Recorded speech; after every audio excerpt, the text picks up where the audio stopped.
नमस्कार, मैं कृष्णा शर्मा गोंडा के पन्ना सच आप तक से। आज हम मौजूद हैं थॉमसन के फील्ड में, जहां खादी ग्राम उद्योग का विशेष कार्यक्रम कई दिनों से चल रहा था। आज उसका समापन हो रहा है और समापन के साथ साथ आज कई अतिथि होंगे इस कार्यक्रम को सफल बनाएंगे। पीछे देख रहे होंगे कि एक स्टेज लगाया गया है और स्टेज पे जितने भी लोग यहाँ प्रतिभाग कर रहे थे उनको सम्मानित किया जाएगा। जो बच्चे प्रतिभागी में सम्मिलित थे उनको सम्मानित किया जाएगा। साथ ही साथ बता दें, जो ग्राम उद्योग की प्रदर्शनी थी उसका भी आज समापन होगा और जितने भी यहाँ दुकान लगे हुए थे वो यहाँ से प्रस्थान किए जाएंगे। और ये कार्यक्रम एक बहुत ही सफल कार्यक्रम रहा खादी ग्राम उद्योग का। और आज ये समापन के तौर पर यहाँ जो विशेष अतिथि के रूप में आने वाले हैं, जो कैसरगंज सांसद हैं बृजभूषण शरण सिंह, वो आने वाले हैं जो मुख्य अतिथि के रूप में यहाँ सम्मिलित होंगे। देख रहे हैं हमारे पीछे गाड़ियाँ भी पीछे आ चुकी है, पीछे दिखाना चाहेंगे। देखिए गाड़ियां आ चुकी हैं और जितने भी अतिथि हैं वो आना चालू कर दिए हैं।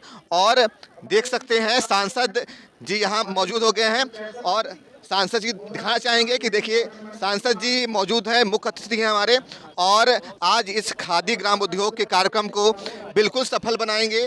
और बहुत ही पावन अवसर है, जो इतने दिन से ये कार्यक्रम चल रहा था उस अवसर पे सम्मिलित है। और यहाँ पर ये कार्यक्रम बिल्कुल आज सफल होगा खादी ग्राम उद्योग का।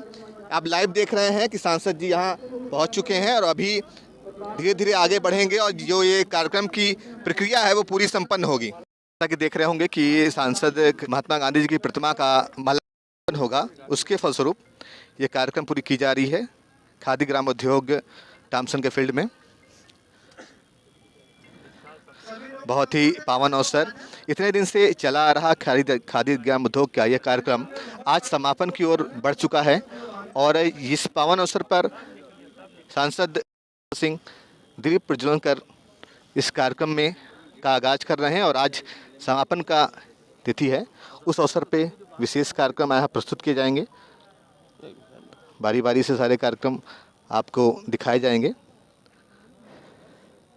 काफ़ी उत्साहित गोंडा की जनता जो यहाँ सांसद बृजभूषण शरण सिंह मौजूद हैं और कार्यक्रम को सफल बना रहे हैं।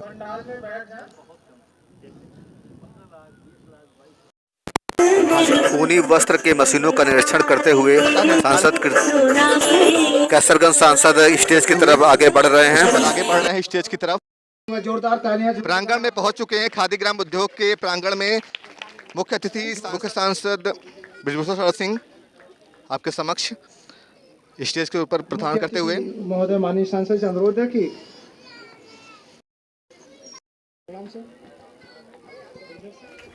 सब लोग पहचानते ही हैं खादी की तरफ से स्वागत करने कष्ट करें और नमस्कार करते हैं। 24 तक आज इसका समापन हो रहा है। मैं अपने जो 15 दिन का हमारा जो आज का ये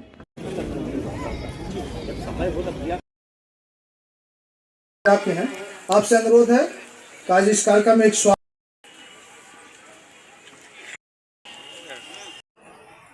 बाहर से आए हुए और हमारे जनपद के जो स्वयं सहायता समूह, इनको मैं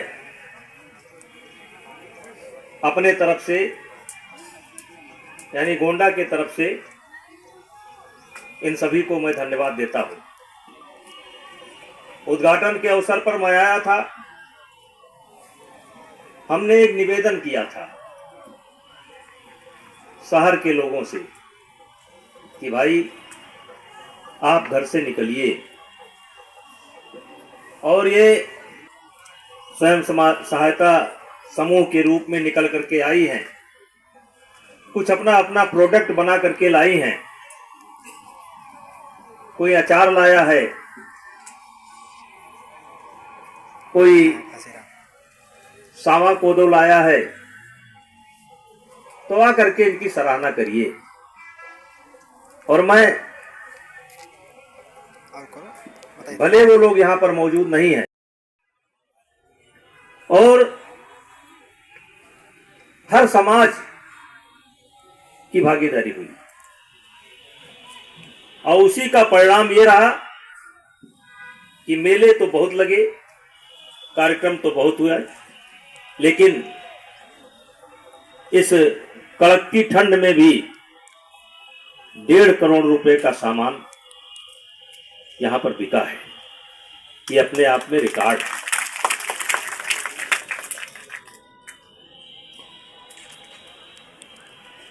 इससे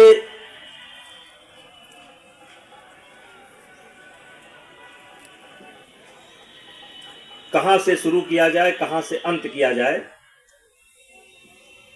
लेकिन भाइयों, एक समय था जब इस देश को सोने की चिड़िया कहते थे। सोने की चिड़िया क्यों कहते थे? क्योंकि उस समय, हम आज की बात नहीं कर रहे हैं, हम आजाद भारत के पहले की बात कर रहे हैं।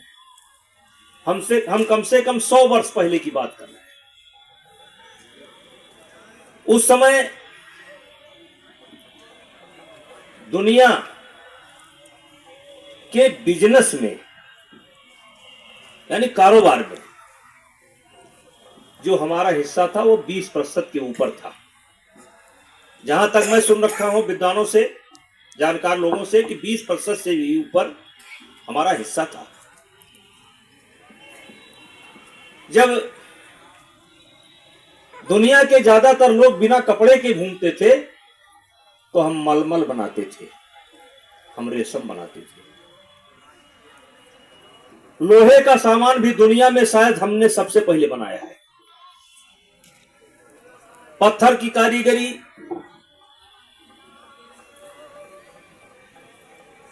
या कपड़े की कारीगरी, या वास्तुकला, जाकर के हमारे साउथ के मंदिरों को देखिए, राजस्थान में जो किले बने हुए हैं उनको जाकर के देखिए, तो आपको पता लगेगा कि हम हर चीज में कितना आगे थे। और तभी शायद इस देश के ऊपर हमले भी बहुत होते थे, और हर क्षेत्र में था। उत्तर प्रदेश, बिहार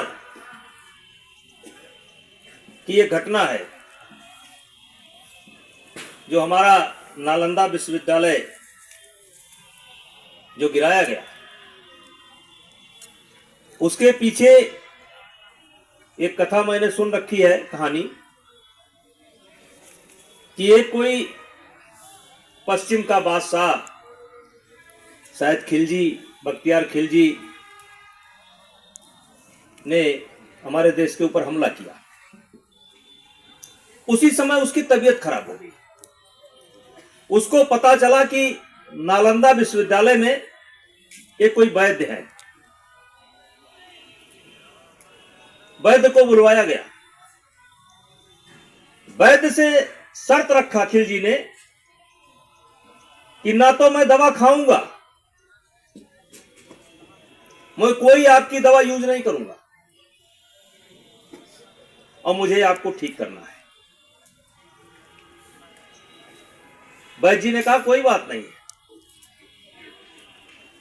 फिर उसके हाथ से एक कुरान लिया उन्होंने, कुरान,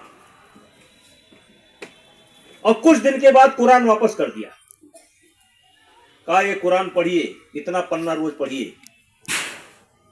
और उस कुरान के पन्ने पर एक लेप लगा दिया था, एक लेप लगा दिया था कुरान के पन्ने पर। और जब बादशाह है खिलजी, जो नाम XYZ, अभी थोड़ा मिस कर रहा हूं, लेकिन सच्ची घटना है, घटना झूठी नहीं है, तो पूरा कुरान पढ़ते पढ़ते वो ठीक हो गए। ठीक हो गए तो वैद्य को फिर बुलवाया और पूछा कि हमने आपकी दवा खाई नहीं, कैसे ठीक हो गए? तो उन्होंने बताया कि मैंने आपको कैसे दवा खिलाई, और उसी पर सराहना करने के बजाय ये कि इस देश में ज्ञान विज्ञान इतना आगे है और हमारे देश की लाइब्रेरी को जलाया गया। ये कोई कपोल कल्पना नहीं है, बहुत कथाएं हैं। पहले हमारे हाथ में हुनर था, धीरे धीरे हुनर गायब हो रहा है। और ये जो कंपनियां आई हैं, अब जैसे मसाले की शुरुआत करें, हर घर की जो बूढ़ी दादी होती थी, बूढ़ी सास होती थी, उनको पता था कि किस चीज का क्या मसाला है, क्या डालना है, लौकी में क्या डाला जाएगा, कोहड़ा में क्या डाला जाएगा। आज धीरे धीरे धीरे धीरे करके ये सारा ज्ञान हमारा समाप्त हो रहा है। इसको पुनः जिंदा करने की आवश्यकता है। आज भी ये ज्ञान है गांवों में, लेकिन उसके जगह पर अब शायद सिलबट्टा किसी घर में नहीं है। आटा पीसने का भी काम खत्म हो गया। तो रोजगार तो धीरे धीरे हमने छोड़ा है, लेकिन इसमें हम आपसे सबसे यही निवेदन करना चाहते हैं